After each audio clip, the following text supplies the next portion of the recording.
સૌથી પહેલા તો તમે આ પ્રજ્વલિત હોળીના દર્શન કરી લો, કેમ કે આ હોળી જોવા માટે આજુબાજુના ગામમાંથી ખૂબ સારી પબ્લિક ભેગી થાય છે.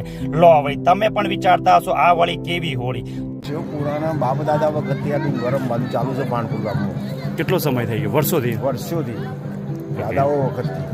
તો આ હોળી આવેલી છે સાબરકાંઠા જિલ્લાના ઈડર તાલુકાના ભાણપુર ગામમાં, જ્યાં ગ્રામજનો ભેગા થઈને સૌથી પહેલા તો હોળીને પ્રજ્વલિત કરે છે. ત્યાર પછી હોળીને પ્રજ્વલિત થયેલ લાકડાઓને ઠારવામાં આવે છે અને આ ઠારેલા લાકડાઓને તેઓ ડુંગાનું નામ આપે છે અને આ ડુંગાઓ બે સમુદાયોમાં વહેંચણી કરવામાં આવે છે અને આ ડુંગાઓને પછી આપસમાં એકબીજા ઉપર પ્રહાર કરવામાં આવે છે.